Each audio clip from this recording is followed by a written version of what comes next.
この番組はご覧のスポンサーの提供でお送りします。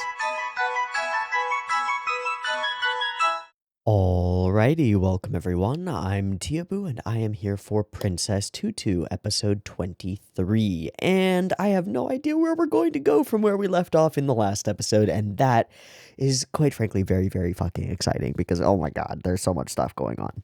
So what I'd like to do is just take stock of where each of our characters is right now, and then we'll just watch the episode and we'll find out where they go from there.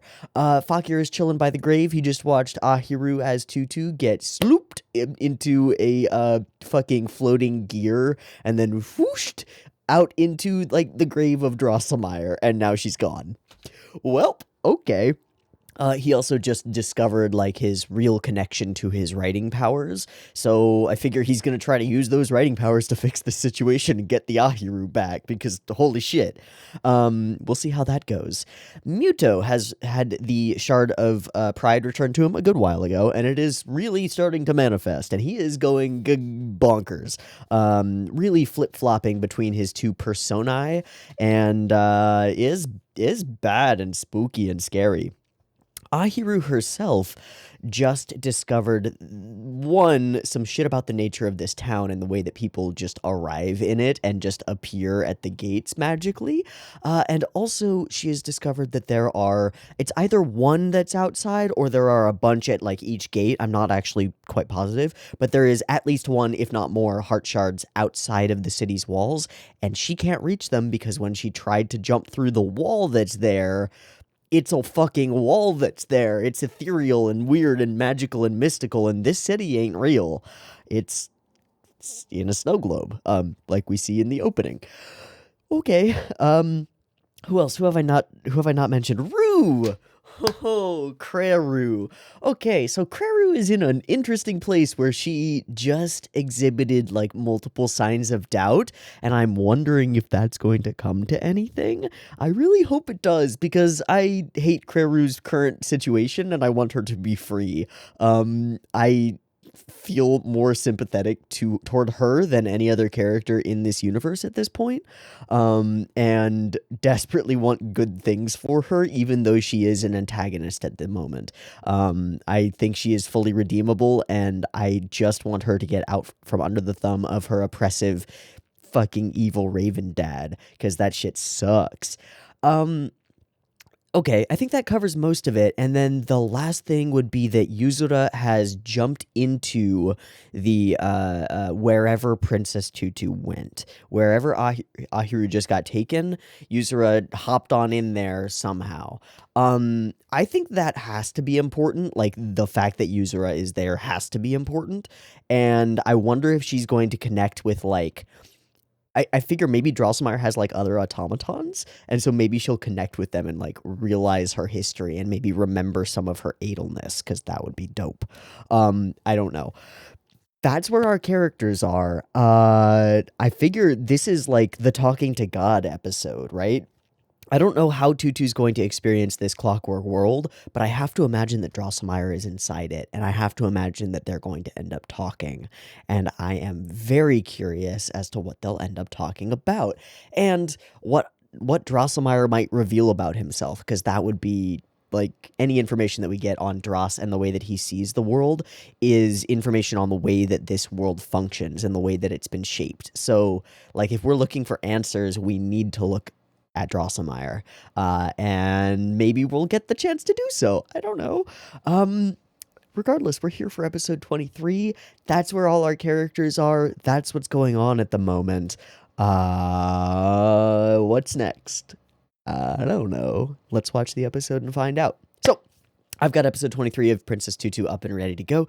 It is sitting at 0 seconds. There will be 2 versions of this reaction video. You can find a picture-in-picture version with the video up there, linked in the description, and a timer-based version up on YouTube.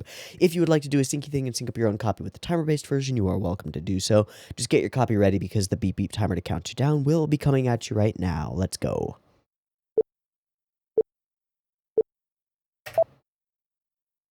Cradle. Bars. Captive princess. That works for, like, everybody. It works for Ahiru and it works for everybody.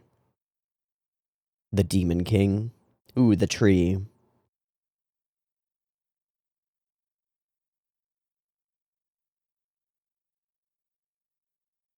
There was no way, or you say there was no way. Oh.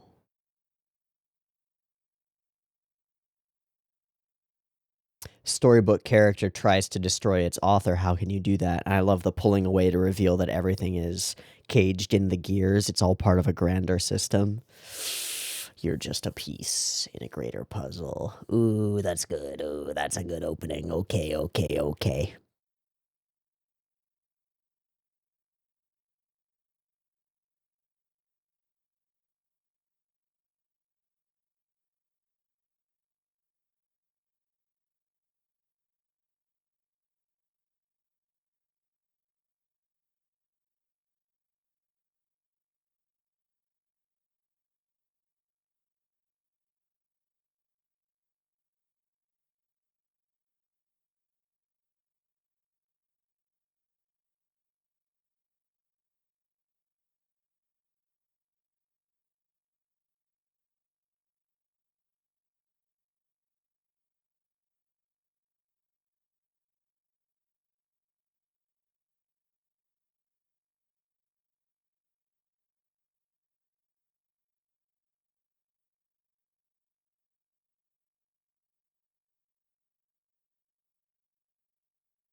Ruslan und Ludmilla. Yeah.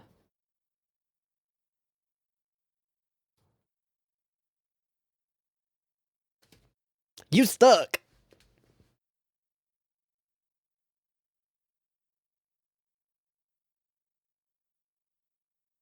And your ancestor. Yes, actually, that's exactly what he's doing. Yeah, I don't know, some weird demi-plane. Probably.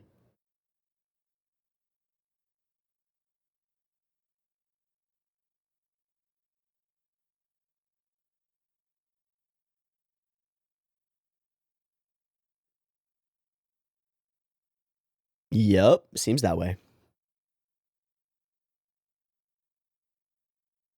Oh, wow. That's kind of dope.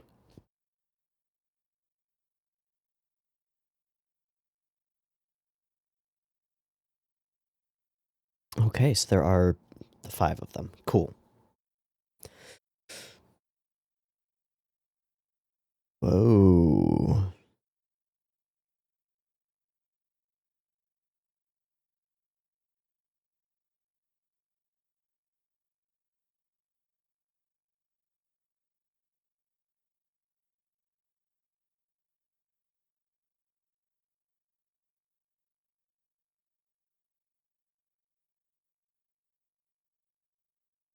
I don't like this.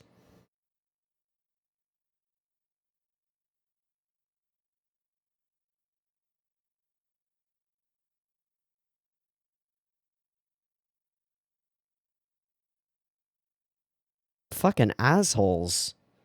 Just tell her.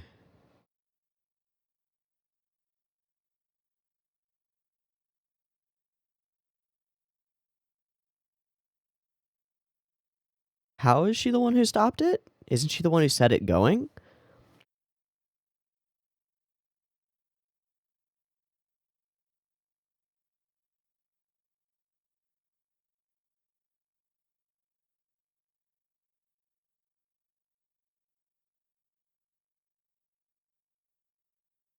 No strings, no strings on me, no strings on me.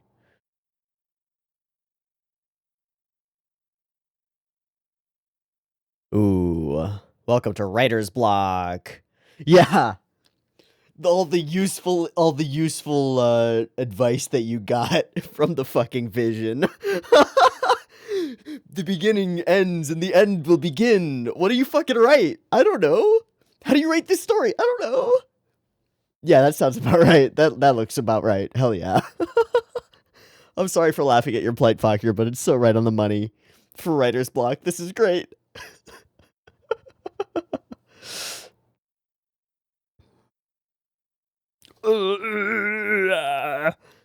But it's so real. Oh shit.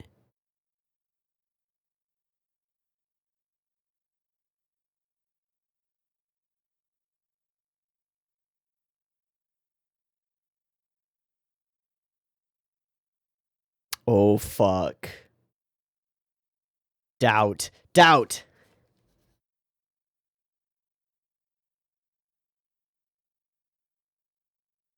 Fuck. Oh Jesus. Oh. It is only natural.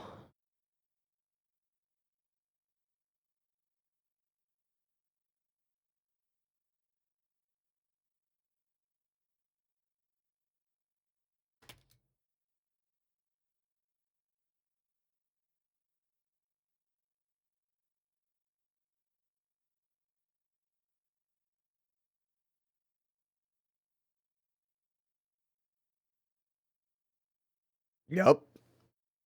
No. No, God is unfair here. Oh!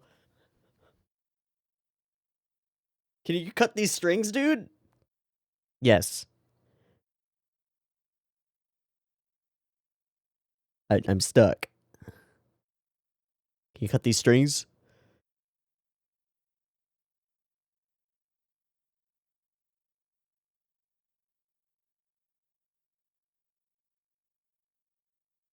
Yuzura? Can you help? No?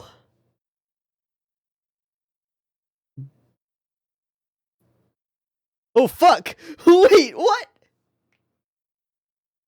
What? Oh, no.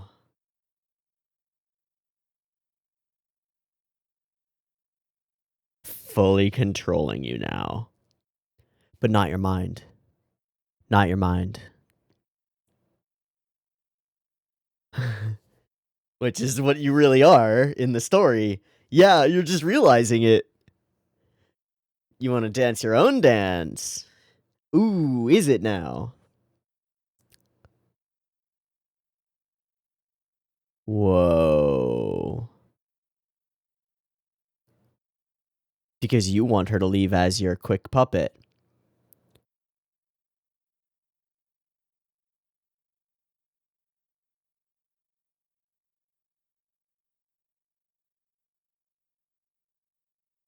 You're Uzura? Oh!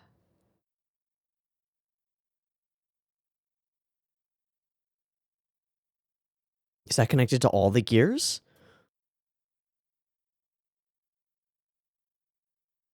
Whoa! That's setting the story in motion, right? Whoa. Caw. Alright, you're a little freaked out, dude. Ugh! I don't like it. Push him out a window. Because I'm haunted. No!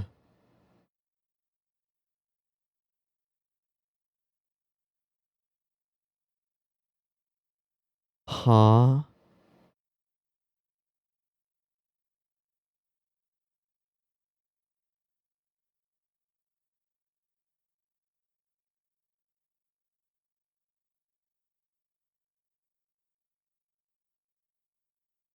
Alright, Rue. Rue, you gotta get the fuck out. Rue? Rue, this is your conscience.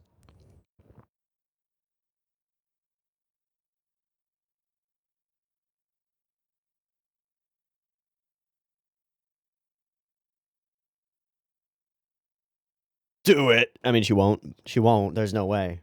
Oh, she's gonna stab through herself, too? She won't.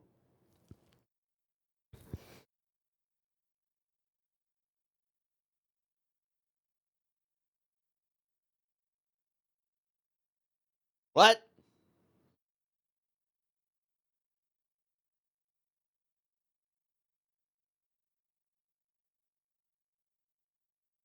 The fuck off, Aotoa.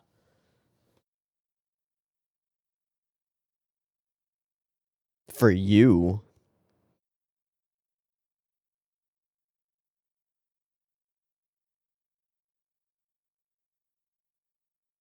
Do you? Do you have so much you want to write now?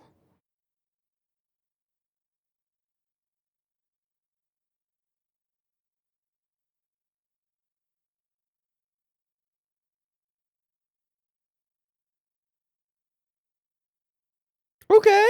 Yeah, let's talk to Drosselmeyer.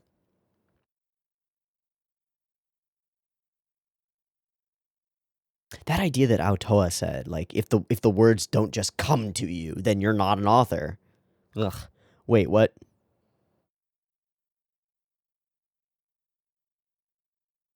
Oh.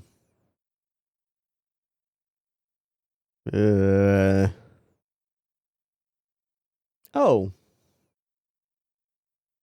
I think you know. A gap in time.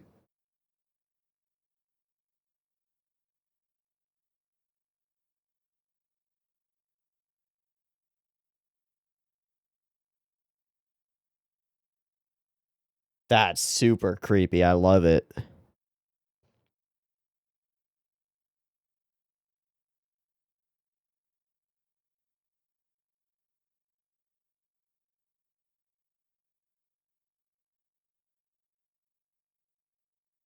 What?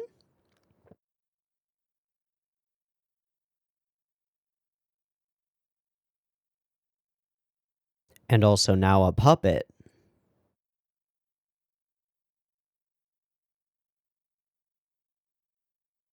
Ha. Everyone is a gear. Yes. Right, because you're a sadist. Those are your only two choices. And that's all you care about. How dare you be selfless?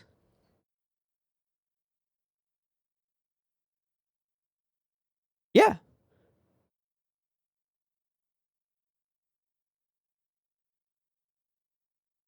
I mean, sorta. She doesn't, though. That's not what she wants now. That's what you want for your story. Why would you do that?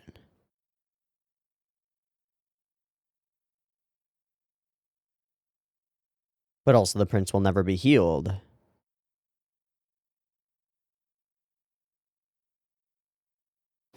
Thinking at least on that level?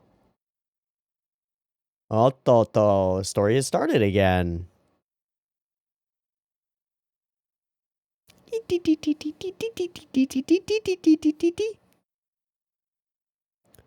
Whoa, what? Backward?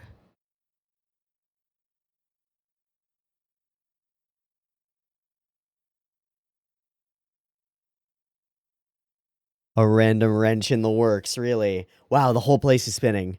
Ha ha ha ha ha. The whole city is a gear. Ha ha ha. Yeah, about that. Yeah, about that. Well, not your. Oh my god, they're all flying backward.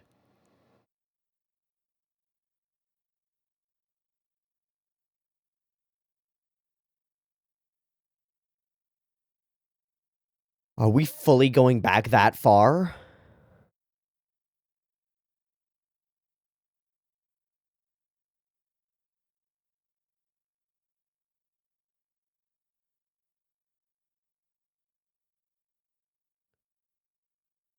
What?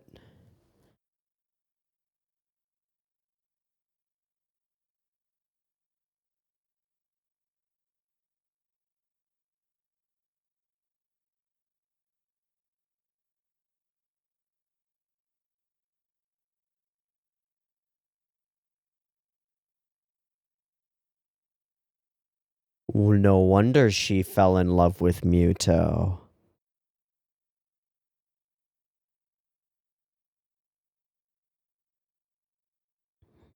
He still had his heart. All of it.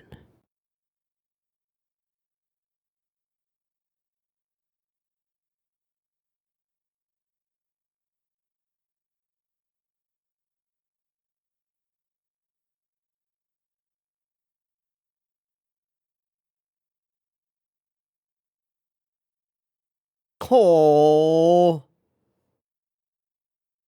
Oh.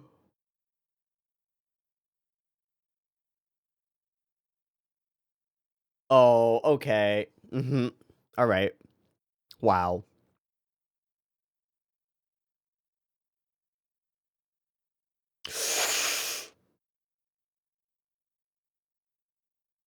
Whoa.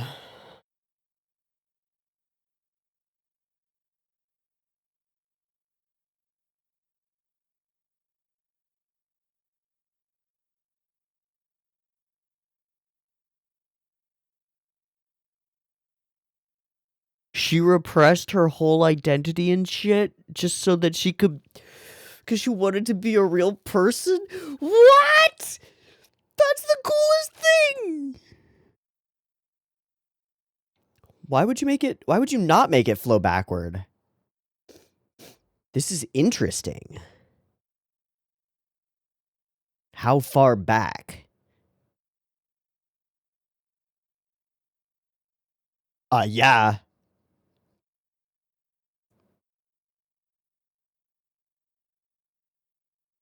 How about Fakir, though?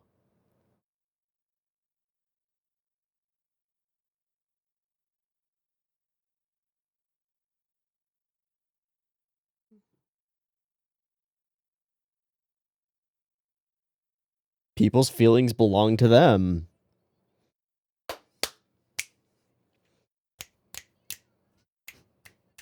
There's like, oh my god! That's great! What you gonna write, Fakir?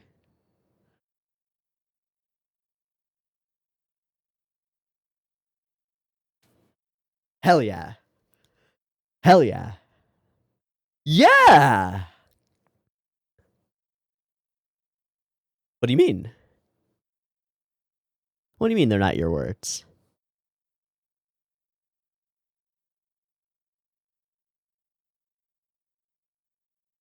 Because of Fakir, I would assume. That's Adel!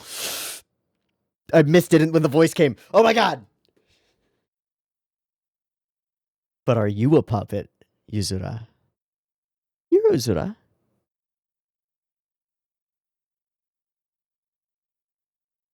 You do have a heart, don't you?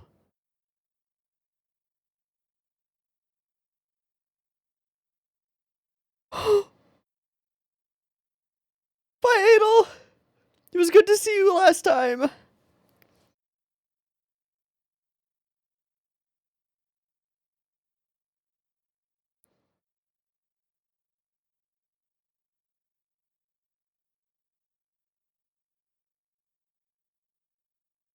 The characters of your stories write themselves. Ah!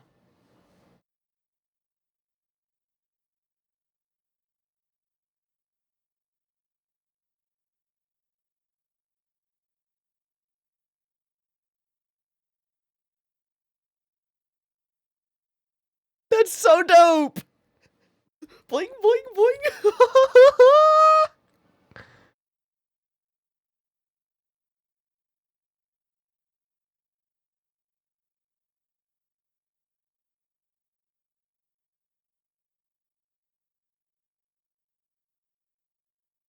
Shipped.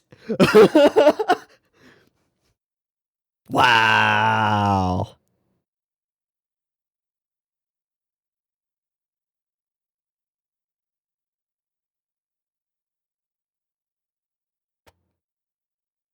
Get fucked. Get fucked. Get fucked, Drosselmeyer.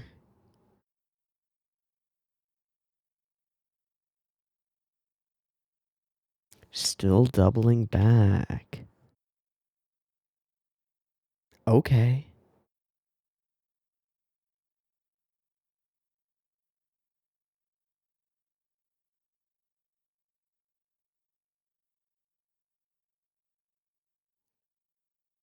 She was never the daughter of the crow. Oh my god. She was a kidnapped human. Whoa!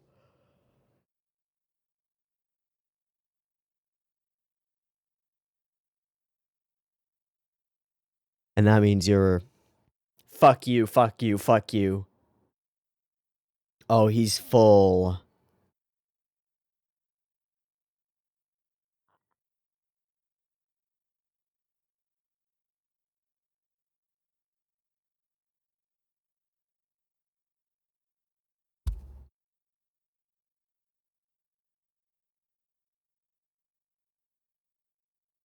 You're Uzura? No, your heart is Ravu Ravu. You're at the top of the clock tower, right?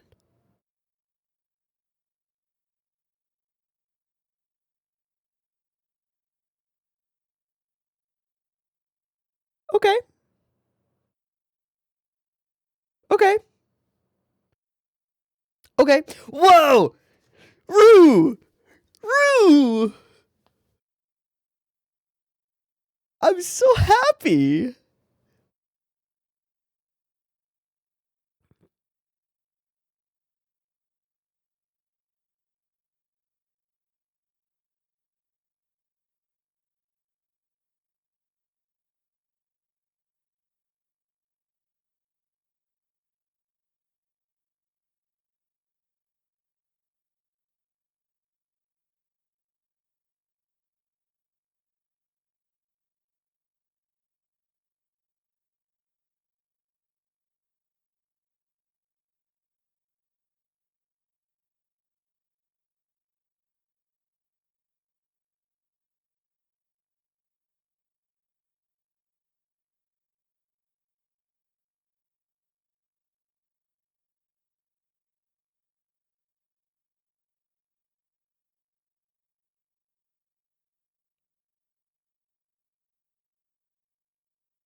That's not gotta be Rue speaking. My love has only made you into this. I have no right to love you. It's gotta be Rue speaking. Whoa. Okay. Okay. This is an episode. All right, we gotta make 3 core notes. Fuck your writer's block. Rue doubt. Ahiru marionette. Boom. Because those are our 3 like core narratives in this episode. Muto appears primarily as an element of Rue's doubt story more than anything. And Ahiru's or Fakir's writer's block is linked to a bunch of other stuff that he's experienced, but it's like it's his transition point from the Knight of Sword to the Knight of Books and like really embodying it. And it's pretty perfect, and there are a bunch of little bits and pieces scattered around it that inform the storyline. Specifically, there's a line from Aotoa where he's like, if the words aren't coming to you normally, and I think he gets cut off, but the impression that I got was like, if the words aren't coming to you naturally, easily, then you're obviously not a real author, is his idea. And that's fucking bullshit. Like that every author struggles with writer's block, especially trying to figure out how to begin with the story. And often the thing that like helps you start is finding some like seed of a character or an idea, and then the world blooms around them sort of emergently as you're writing a story. But so yeah, there's that stuff. There's all this stuff around Drosselmeyer trying to convince and force Ahiru to like be his puppet and be his force in the world. I guess kind of in a way to like replace his Adel figure, because she was the way that he caused like direct influence on the world.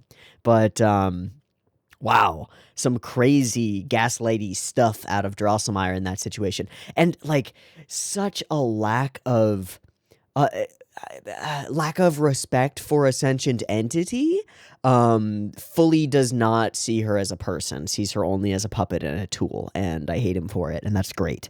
And then there's Rue's Chronicle of Doubt, which of course gets really shaken here at the final scene, where we discover, as Rue discovers, that her whole life has been a fucking lie.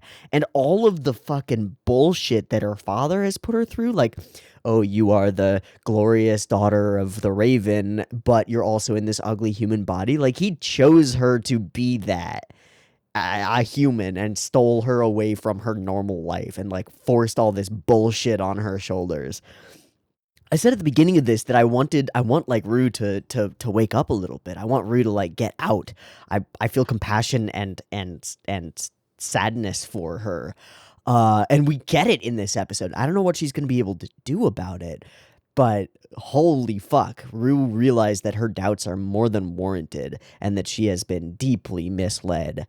And that's amazing. That's fucking amazing. I want a heel face turn from Rue immediately, as soon as possible, because that's dope. Whoa. Okay. Let's go through the episode. I'm going to start with the opening sequence and just skim through it, and then we'll talk about it. So we use Demon King and Princess and Knight to put this, or Hero, sorry, to put all of this together. And then there are some like implications here. The princess imprisoned in the King's castle feels like Rue, but then given the context of the episode, the Demon King is Drosselmeyer. Okay, actually, it works for everybody. Demon King can be the Raven, the princess can be trapped in the Raven King's castle and all that stuff, and that works fine. It also works as Tutu if the Demon King's castle is the, I guess, clock tower, clock world, and dancing to the tune set by the whims of the Demon King is being the marionette that he can control, and the hero seeking to save the princess is either Fakir or Muto, but Fakir, and then Fakir himself is a storybook character himself and can't do this. It also works if the hero is Tutu and is trying to save the prince who's dancing to the whims of Drosselmeyer, right? And then Tutu herself is a marionette of Drosselmeyer, so she can't actually defeat the Demon King, right? It works in all these multiple layered ways. But I think the best part about it is very clearly the pull out and reveal the greater context, which we've had many times in the intros before. We pull out, we reveal the greater context as the narrator gives us this moment that he himself was a puppet created by the Demon King, and we show that it's all a farce, basically. It's all within the scope of the turning gears of the world, and all the little intricacies within that gear don't matter as long as the cogs line up in the way that Drosselmeyer needs them to. Which I think is a really great analogy for the way stories are put together. I think that's really solid. Okay, along we move. So Ruslan und Ludmilla, I don't know what that is. I'm going to go look that up. Okay, it is an epic fairy tale written by Alexander Pushkin, famous Russian fairy tale writer. And it, quote, tells the story of the abduction of Ludmilla, the daughter of Prince Vladimir of the Kievan Rus, by an evil wizard, and the attempt by the brave knight Ruslan to find and rescue her. I'm very surprised that the hero's name is not Ivan, because it's always fucking Ivan. I took a class on Russian myths and legends in college for like, it was like a general requirement. I took that class, and one of the things was like, all the story characters, they're all fucking named Ivan, all of them. It's crazy. Anyway, I'm gonna read up on the whole story to see if there's anything to glean from it. I don't know. Wow. Okay, so I can't glean anything from Ruslan and Ludmilla. It's too complicated a story, honestly. There are too many elements to it, and none of them line up in a particularly obviously useful way to the rest of the thing. But there's this other thing that's been spinning in the back of my mind, which is like Fakir and writer's block. And so I wanted to just like quickly Google So I Googled tips for writer's block, or advice for writer's block is exactly what I wrote down. And I found this, like, the first thing I found was a list. 20 tips. Use imperfect words, do non-writing activities, free write through it, and just write random shit. Relax on your first draft. Start at the end instead of the beginning. Balance your inner critic. Switch up your tool. Change your POV. Exercise your creative muscles.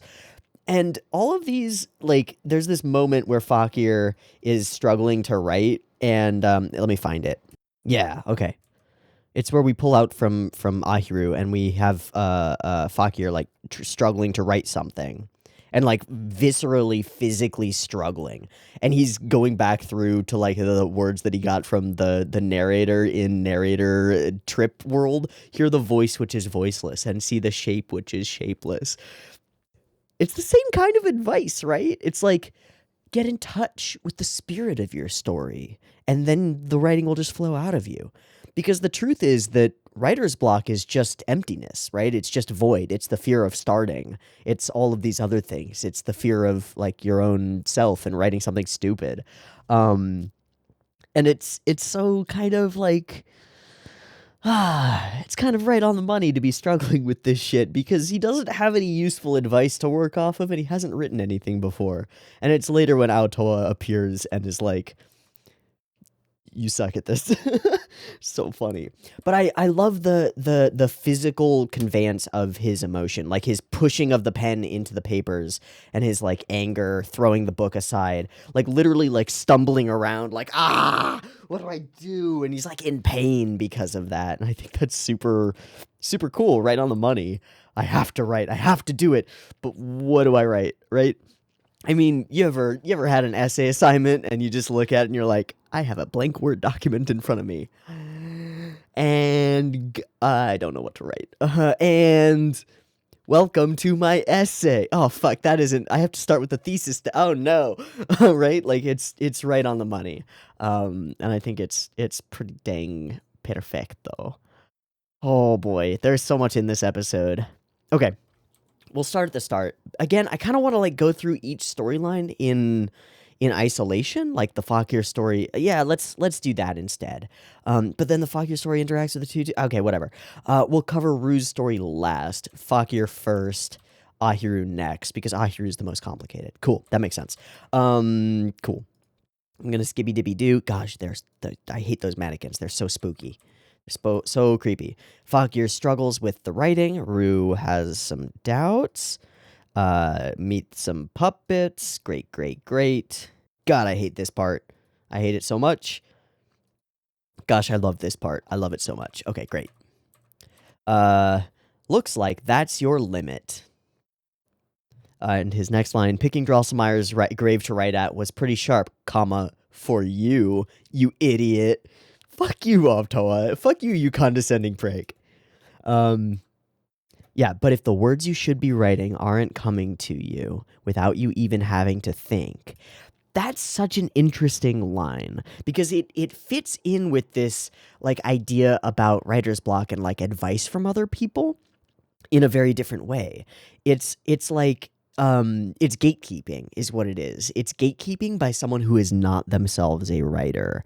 It's this person on the, like, writing advice forums, which exist, I'm, like, 99% sure, on the writing advice forums, who's like, oh, you're asking what you should do if your story isn't coming together. Well, if your story isn't coming together naturally, then maybe you should look into another line of work, because you're obviously a shitty writer, and no good writer in history has ever struggled with making their story come together. Right. Okay, Aotoa. Let's take a step back, because 1, you're fucking wrong. 2, you're a gatekeeping prick. 3, you're not an author yourself. You've named yourself Aotoa, but that's ironic, because you don't write shit. And you don't have the special magic powers, because you kind of fucking suck.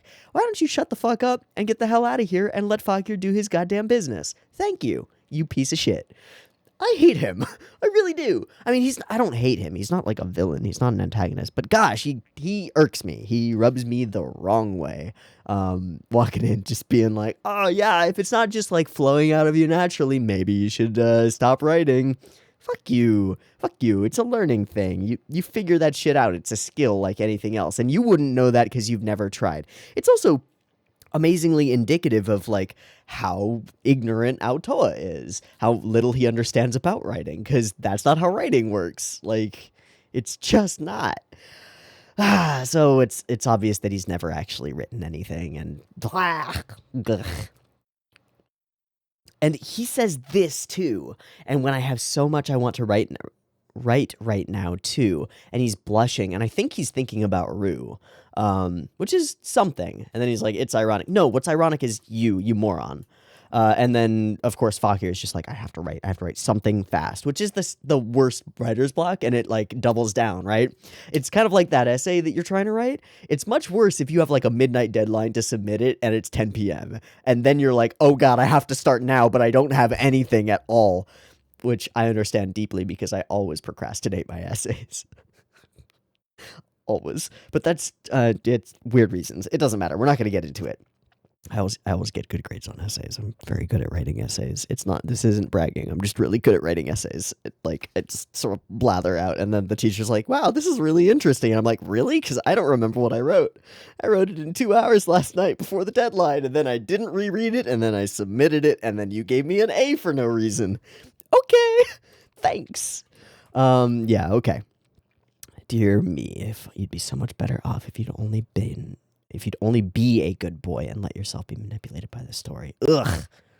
Well, but that's fine too. Yeah. He can make any of it work, right? And it's this idea that, like, regardless of what the characters do, as long as they stay within their role, they stay within their gear, and the cogs line up and the system works, right? The whole thing falls apart if these characters break out of their gears. But as long as they stay confined, it doesn't really matter what they do, as long as they stay within the bounds of their story. But this is just an interesting thing to note.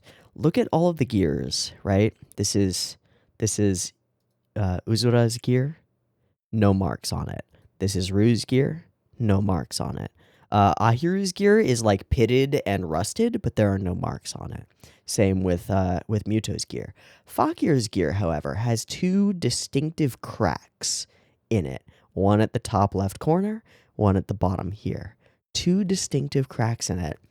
And I have to wonder, because all of the gears are made, are like CGI stuff, right? They're all CGI. Which means that those cracks were put there intentionally on the model of Fakir's gear, right? Which means that there's intent there. Fakir is the one of these people, of all these characters, who is the closest to breaking out of his role and threatening the system at large. I don't know if it's actually intentional. It might just be that they were trying to make all the gears look unique, so it's the same as just a different texture with like the pitted rust stains and stuff. But I'm going to choose to believe that Fakir is breaking out of his role. His role, I mean, he has explicitly denied his previous role as knight and chosen to become author, right? That's huge, and he is breaking out of it. So I think I'm gonna headcanon that's true. That's just the way it is. Okay, then we get some creepy shit. We get some other creepy shit. We'll get to this once we get to the Ahiru stuff, but the whole fact that she's able to keep speaking, but is like mechanically and jerkily being moved around by mannequin strings is genuinely very scary. I also find it really interesting that there's this hourglass in the middle of everything, and yet it is frozen in time, right? Because Drosselmeyer does tell us, like, welcome to a place out of time, like a place of stop time. And then the gears start moving, and they start moving backward because of Yuzura. Super neat. Okay, we're going to continue on because I just want all the Fakir bits. I think the last Fakir bit is really just... But wait, these aren't my words. I can write a story about her is really beautiful, and this whole coming together sequence we will address once we've also covered the Ahiru section. So let's go back in time a little bit and cover the Ahiru section, because we can jump around in this story because that's how the story works. All right. Ahiru wants to get the fuck out of here. We've got our two characters across a boundary to each other. The remaining heart shards are in the 5 city gates. She has a goal again of potentially getting those back. And then puppets appear, and they are reflections of you, right? This is the puppet world. There are puppets here, and you're one of us. It's Tutu, Princess Tutu. And they're all sort of mocking. And it's got that Adel music in it, but it doesn't feel right. Ugh, this whole scene is spooky. It actually reminds me quite a bit of certain scenes in Madoka Magica where there are, like, creepy, like, mannequin things that attack them in Witch Worlds. Definitely feels like that to me. Very genuinely horrifying. And the way that they, like, mock her and mock her questions and her asking for answers. Tutu says she wants us to tell her. What's the next line? Princess Tutu's in a pickle. Ooh. Fuck you, mannequins. You suck. The one who stopped everything here is you. This is the inside of the story, and you're the one who stopped it. Tutu stopped the story. She stopped the story specifically by coming here, right? Because she is the element that sets all of the story into motion, right? I think. Something like that. She stopped them, she stopped them, she stopped them, she stopped them, and then this looms way too close. Very cool visuals and stuff. And then you're stuck as a puppet. Uh-oh, I don't like that. And Drosselmeyer looms over it all. Okay, so hear the voice which is voiceless, see the shape which is shapeless. Thanks for the shitty advice. All right, Rue stuff. Jesus Christ, Rue stuff. Back to this stuff. So we find Uzura, and she's just here, and she's like, hi. And then there's this little moment, a puppet Zura, and then Ahiru realizes that Uzura herself is kind of a puppet, and is like, it's not that that's a bad thing necessarily, it's just that it's a bad thing, because I'm not actually a puppet. And Uzura just sort of takes off. She's just a child, and she's like, ooh, cool things, neat, neato. Where are all these puppets going? I will follow. Oh no. And down she falls. And then we get this really creepy sequence where Tutu is forced to dance, and it does not feel like Tutu dancing. It feels wrong, and that's because the weightiness and everything doesn't make sense because she's on strings, and she's being forced to dance these dances, and it's wrong.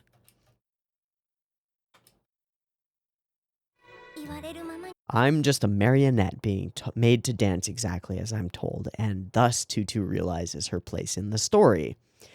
And the chance that she could get out of that place. I don't like this. I want to dance more freely.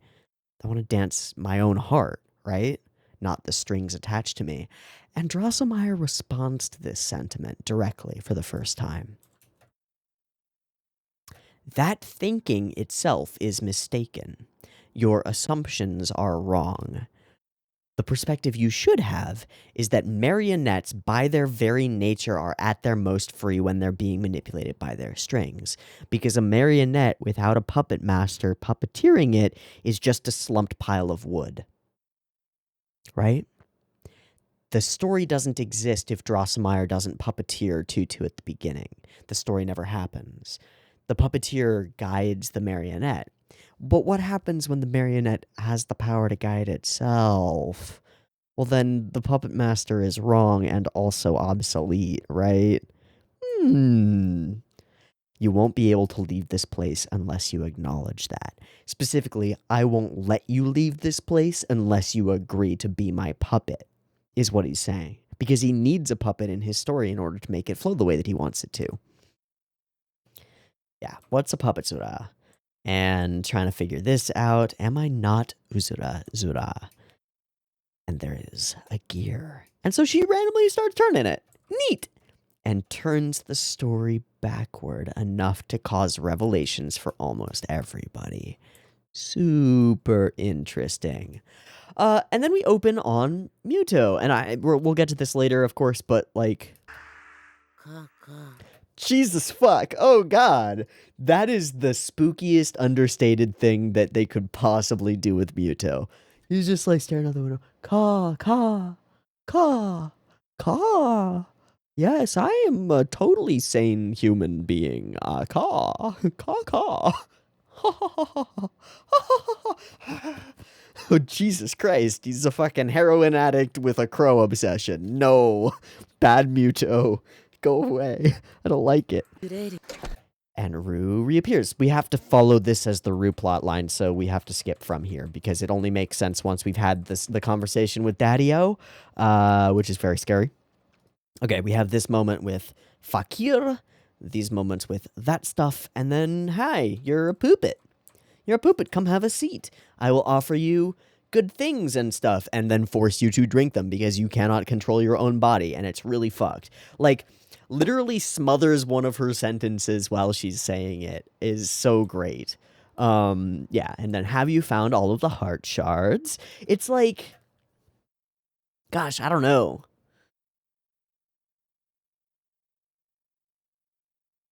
I mean, he's being ultra manipulative. Let's go through it. He also just completely ignores most of what she says. I'm trying my best to return the prince's heart to him. Have you found all the heart shards? What? I think the rest are hidden in the 5 gates. And Omedeto, you've done it! Good job, congrats! Okay, so if I return those to him, the prince will go back to normal and defeat the raven. That sounds good. No. That would be boring story. We need more suffering in this world. Let's go.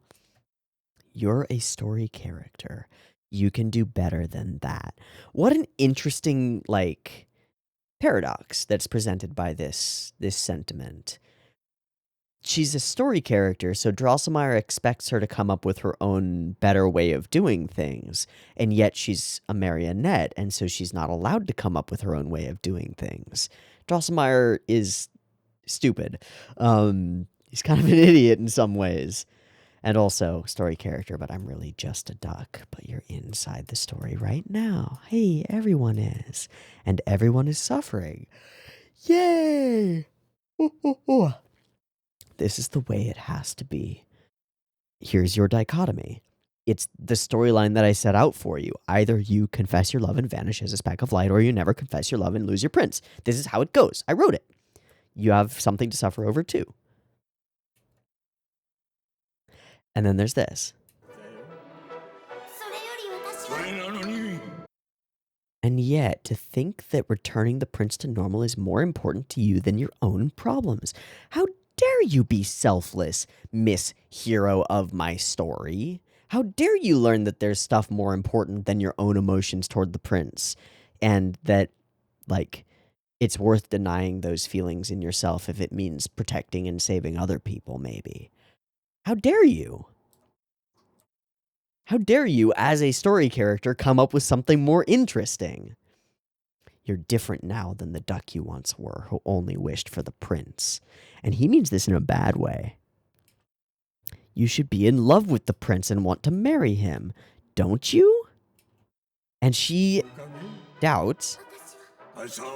Yes, indeed. Of course you want exactly that, the selfish thing. You want to make the prince only yours, and that makes perfect sense for your character. That's the motivation that I gave you at the beginning. Forget all the other things and actual experiences that you've had that have shaped and changed your motivation. I gave you this motivation. Why aren't you following it? Do your duty. This is your job. Idiot. Nothing to be ashamed of. Why not just pretend that you haven't realized that those shards are there? Why the fuck would I do that? But if you do that, you won't have to part with the prince. It's such a disconnect. He doesn't understand people, and so he doesn't understand his own characters. He gives them motivations and lets them run free in the world, and then they do, and then he's pissed off that characters have lives of their own and don't find their way along the particular set out path that he set up, right? Like, I think I mentioned this in yesterday's video, but like, I'm prepping to start DMing like just a casual home game of Dungeons and Dragons, and part of the prep is figuring out what do you do when your characters don't follow your story hooks. Like, how do you reintroduce those and make sure that they come to your story hooks? Because maybe you've got this group of characters and you understand their character motivations as set out from like what their backstories are, but like, maybe they're not going to be interested in that first barroom brawl or whatever, or that first, like, hey, here's 50 gold to go check out the rats in the basement. Maybe they're not going to be into that. And then, fuck, what do? Well, you change it up. You make it so that they are motivated to do that. Like, you don't tell them, hey, wait, no, your character's motivation is actually to go down into this basement. You really want to go in there. No, the players have to figure that out for themselves. They have to want that for themselves. So, like, for one of the characters that I'm going to be running, one of his things is, like, he's a pretty charismatic dude. He's a paladin, so he's pretty charismatic.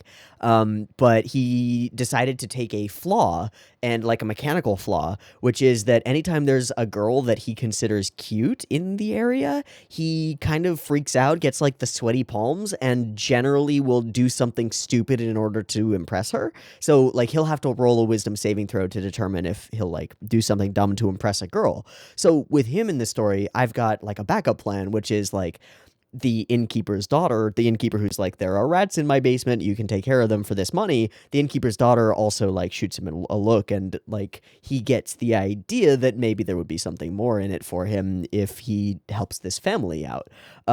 Maybe, you know, if she likes him and things, and he's not a total idiot all the time. But, like, that kind of thing where you, like, actually work the character's motivations into the story hooks and the plot of the story is how you write stories. This is not. Drosselmeyer, like, has this character. He's like, your backstory is you love Muto because you're just a fucking duck and nothing matters. And then she has 20 episodes of character development where she forges real connections and bonds with Pike and Lilie and Fakir and Muto and Rue and all these other characters and different types of bonds, and her motivations have changed completely. She wants to save Muto, sure, but the reason she wants to save Muto isn't quite because she's in love with him. It's because it's the right thing to do. She also wants to protect Fakir, and she wants to prevent Rue from going down this dark path that she's obviously down, and she wants to, like, help this world and figure out the secrets. She's got all these other motivations there, and Drosselmeyer doesn't realize that his characters can grow. He's used to mechanical wooden puppets that don't change over time. They just remain the same, and they puppet easily. Tutu is not one of those. You can control her body, but her motivations and mind are not yours. There's also this line. If you don't start thinking at least on that level, you'll probably never be able to get out of here. At what level does Drosselmeyer mean?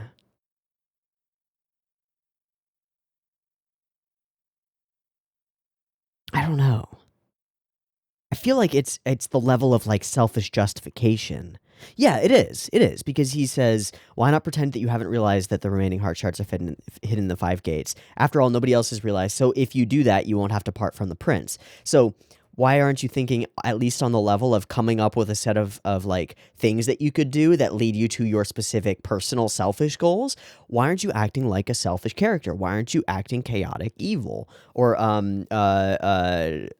neutral evil? Like, you're selfish. You want things for yourself. That's how I wrote you. Why aren't you acting that way? Why aren't you thinking on the level of justifying selfish actions for yourself and figuring out ways to lie to your friends? What are you doing? Because Drosselmeyer himself doesn't understand that other people can have genuine, like, sentimentally driven motivations. It doesn't compute in his brain space. And so with the way he works is he comes up with, for all of his characters and for himself, he comes up with ways to manipulate the story so that he can do whatever works for him. And so he expects all of his characters to do the same thing. Fakir will manipulate the story to make sure that he becomes a knight and saves Muto, but he'll fail because he's the failure knight. That's his role. Rue will be manipulated by the story of the thing, and it gets complicated with Rue. Tutu will manipulate the story in order to ensure that she and Muto are lovers, but then great betrayal of the storyteller, she'll turn into a speck of light and vanish. Wahahaha, right? It's crazy to think that this character would be motivated to do those things, but not to Drosselmeyer. He works that way as a person. That's the way his brain works, and so he thinks that's the way everyone's brain works. Yeah. We actually had, like, a little moment of that with Sakio yesterday in the Yu Hakusho episode. There's this moment where he goes, like, I think my adolescence was rather typical. I became obsessed with death, violence, and blood. And it's just this moment of like, oh, people don't normally work that way. You do, but you think everyone else does because that's like people project themselves onto other people and assume that other people work on the same motivational perspective and framework that they do, which is false. And is the reason for a lot of conflicts between people because you think you understand the motivations of someone for doing something and you don't. Maybe they're completely altruistic in the reasons they're doing it. One example that I could give is like, and I've had this experience with roommates. Some roommates will like clean up the place where you're living, and they'll be resentful the entire time that they're cleaning because nobody else is cleaning, right? And so they're looking for praise from somebody else, or like to be recognized in that way, or for somebody else to like step in and be like, "Let me take over the cleaning for today," or something like that. Whereas other people will just clean up because they like cleaning up. Like I like doing dishes. I don't like doing dishes, but I find it cathartic and like stress relieving to just go to the sink, roll up my sleeves, put on like a podcast or something and do some dishes, clean the sink. And it's nice. It's like all the dishes are done. The sink is clean. That feels good. I like doing that. And so like that person who is always resentful when they're cleaning up might look at me doing dishes and think that I'm in that same like resentful mindset and whatever as I'm doing the dishes, but when really I'm having a nice time and listening to a podcast, right?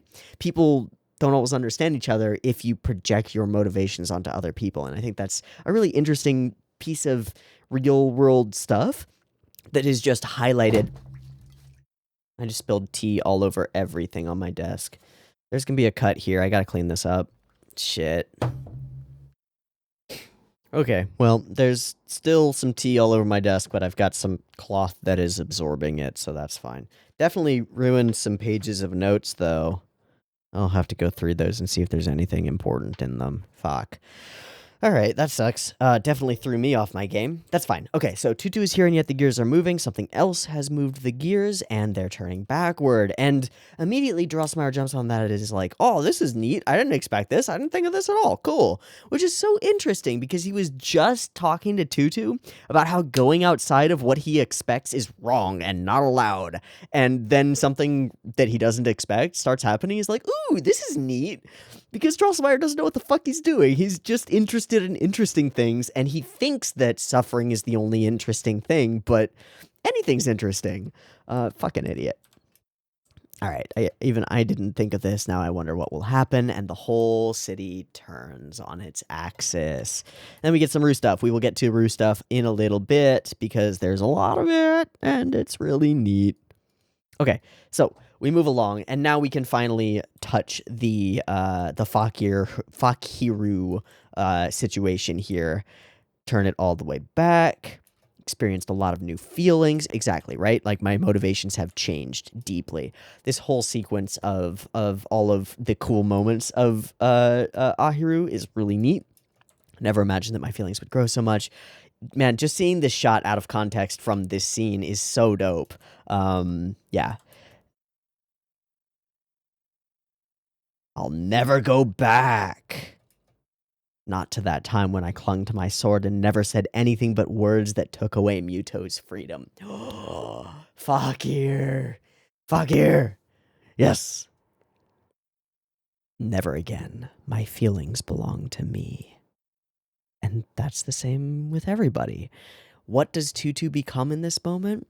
The protector of everyone's feelings. She becomes a real magical girl, not a fake, destined, particular magical girl, right? This is super cool to me because this motivation that everyone has feelings and everyone's feelings are precious, I think is the next line. They're all precious feelings. This idea that everyone has precious feelings is the core starting motivation of every hero and heroine of Precure. This is the starting core motivation. I've talked about Precure a number of times.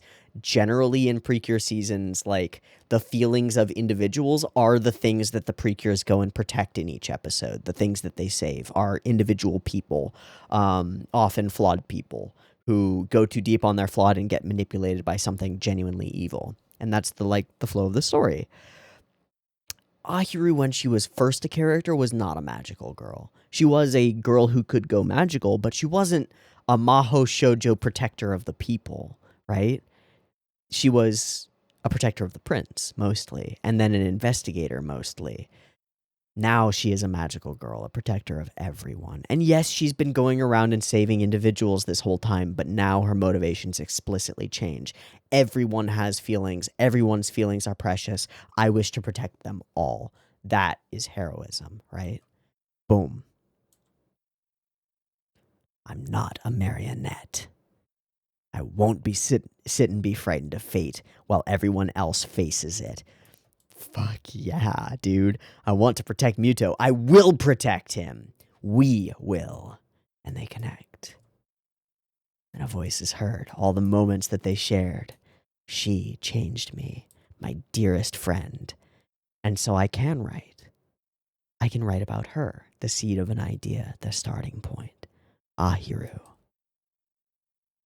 But they're not my words. As soon as he makes that connection to her, she, as a character, flows out of that extra dimensional space and onto his page. Her words, her desire to be free, flows out. And we meet Adel once more. I am a puppet. I am you, you are me. But I don't think Yuzura is a puppet. I don't know, but Yuzura has free will, I'm almost certain.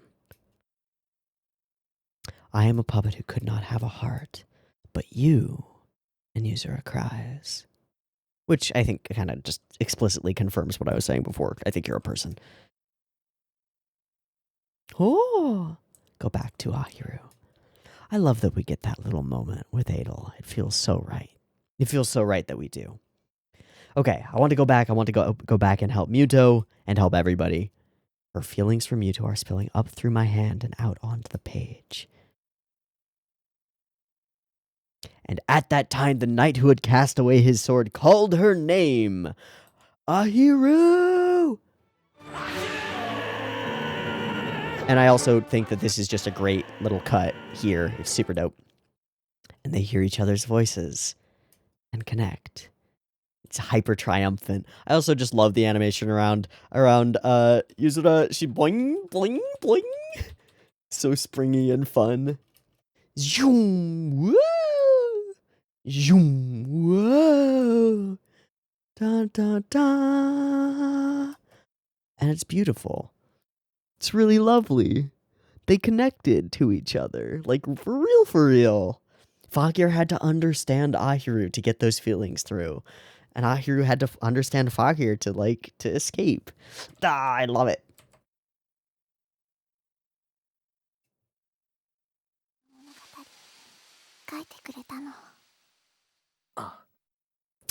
Fucking shipped. There's not much more that I can say. I'm hardcore Fakiru. Fakiru. Yeah, that works.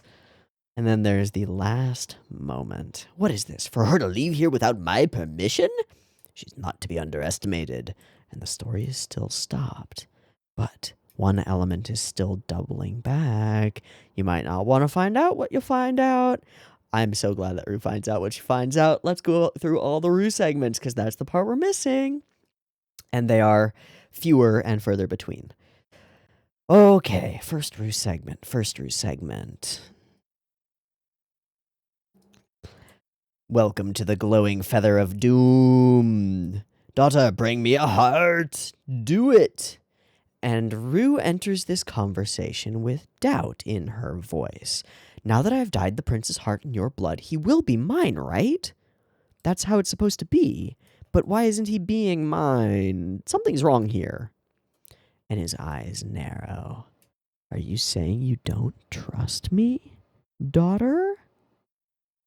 Well, no, of course not, all-powerful father who could fucking kill me.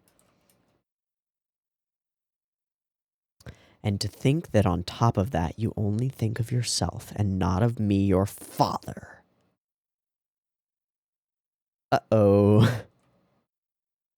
Uh-oh, Biscotio. Of course I love you, father, but... And then that is just a given. It is only natural for a daughter to love her father. No, it isn't. Love is earned regardless. Blood ties notwithstanding. You are pathetic, weak, foolish, to think you cannot even win the love of the prince in the story. You suck. You don't even, you don't have any value to me. Give me your heart. How would that work? Why would don't you need the heart of somebody pure? Kinda, right? I thought that was part of the deal here. Right?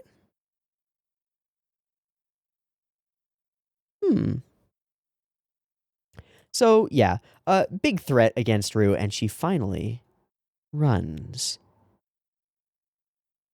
and is stopped. And that's all we get for that moment. The turn has happened. Rue's life has gone from bad to worse to worse to worse. And then we have this moment where she comes home. Back from meeting with Raven Daddy-O, she comes in to meet the only other person who will talk to her in her life, basically, who doesn't immediately question all of her motivations and stuff. And he's sitting, staring out the window, going, caw, caw, because he's fucking insane. Uh-oh. And we immediately get the creepiest this. No. And she is fully freaked out in this moment. And all she has is ping-ponging between, from one abuser to another. Why the haunted look? Let's enjoy myself. And yeah, I want to get all my feelings back soon, and then I have to give the Raven my heart. Wait a second. That wasn't the deal. I get your heart. Raven Daddy gets the heart of somebody else. What are you talking about? You're fated to marry me. You? And he echoes her father's lines. You, who despite being a crow have been born into an ugly human body. He's further along in his transition, and he's more like the Raven himself. Uh-oh. And he keeps on scratching. I'm wondering what the deal with this scratching is. I know this is spoiler territory because we saw one frame of the next episode where we see him in his old garb, but he's all Raven-y. I wonder if he's scratching at feathers that are beginning to come out of his skin. I feel like that's it. That's super scary. You must be joking, right? The only thing you're allowed to do is love me. When you dyed my heart with Raven's blood, our fates were sealed. And there's definitely an element of sexual possession in the visual here. Hand on the small of the back, face into chest and stomach, also holding her wrist in place. This feels very wrong, and it's meant to, and I hate it. And so does Rue. This is an expression that reads as, "Oh God, I have given my whole life over to horrible people. Oh no, I'm in too deep. But I did just what Father told me to. Then I'd rather just take his heart out again. But I can't. I don't have the sword. It was broken. Uh-oh." So she tries. And she fully considers suicide as well. If that happens, I too will fully consider suicide. And he knows, when you've ripped out my heart, kiss it for me and dye your lips red with my blood. Oh, Jesus. That doesn't, fix anything. That's just what he wants. No. No. And she can't do it. I love this little piece of animation. It's just super cool, turning into the feather. And then this pull out with the Grand Raven. This is a lot more Raven stuff than is normally in her tutu dress thing, you know? And also, her upper body isn't casting any kind of shadow. So I feel like this is like Fakir's shadow partly as like foreshadowing of what's to come. Very spooky. All right, Aotoa stuff we covered. Skippy dippy dippy dippy dippy dippy dippy dippy dippy dippy do. Backstory on Rue. Rue in a tower. I believe that my marriage was the fate the story had decided for us, but the story can't decide your fate, and there are ravens flying backward. Who should I believe? I want to just go back to that time before I remembered everything. Back and back, that time when I was Rue. Back and back and back. To the time when ravens came and attacked. I'm sorry, Father, don't take my heart, forgive me. I'll be a good girl, and runs into Muto with his heart. And he protects her with a gleaming white sword. Her hero, her love, of course, of course. He stands victorious and saves her, of course. Their pairs of eyes.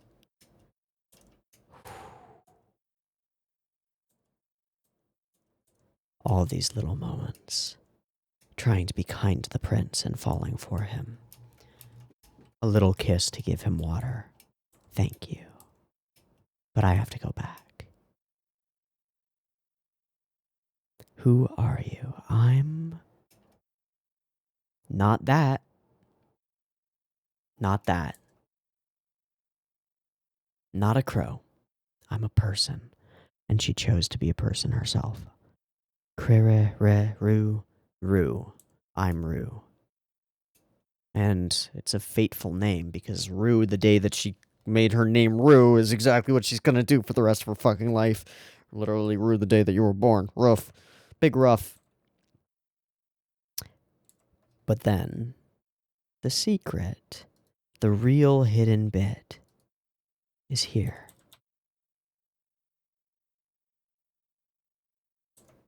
A memory. A child gone. A missing child. Taken away by ravens. A real human, and her hair falls. And the eye makeup falls away. And Rue, as Rue, is reborn, because she was always only Rue. She was just convinced by a different puppet master.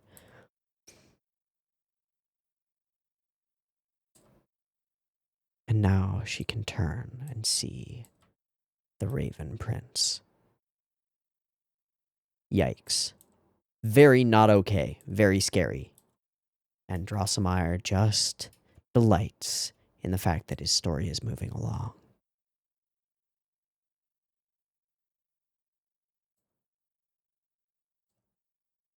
And then poor Yuzura. So she finds herself in this giant tower, which I think is the clock tower, but it looks different. I'm not actually 100% sure where this place is.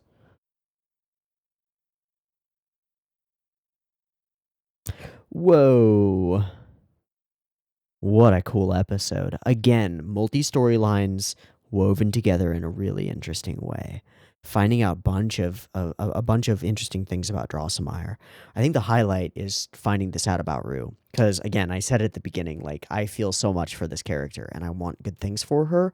And until this episode, I didn't see a route to good things for her, and now a pathway seems to have opened up, and that excites me to no end. I'm very pleased with that emerging event. Okay. Is there anything else that I want to cover before we wrap? I guess the last thing that I would say is that there's a great parallel between the way that both of these, like, powerful, almost parental figures, parental definitely in the case of the Raven Daddy, less parental in the case of Drosselmeyer, but kind of you could consider, like, in terms of, like, your parents are God. He's parental to Ahiru in her human form because he's the one who made her, right? So that makes sense. But the idea that, like, parents instill into their children their worldview and they're only interested really in ensuring that their children follow their worldview. So for the Raven Daddy, that worldview is evil and destruction, and also you're worthless. And then for Drosselmeyer, that worldview is you're a puppet, do what I say. And both of these characters over the course of the story come to reject that like worldview presented to them by their parents in really interesting and unique ways. And I just wanted to draw a connection because there is a really nice parallel there. Besides that, I think I'm pretty done with this episode. This is sick. There are a lot of developing things, and it feels like we're solidly in endgame. Fakir wrote his first story, which I guess was really like Ahiru coming up with the story, because it was the thing in her mind of like her escape. But they forge that connection and get out of there. Ryu becomes herself, which is delightful. And Muto is a giant raven. Whoops. Okay. Interesting times in the world of Princess Tutu. What's next? I don't know. I hope great surprises, and that's all I can hope for. Let's wrap there. I've been Teeaboo. This has been Tutu, episode 23. I hope you've enjoyed it as much as I have, and I hope to catch you next week for the next one, which will be up on Patreon sometime the day that this goes live on YouTube, so check that out if you'd like to. Otherwise, I will see you next week. Peace.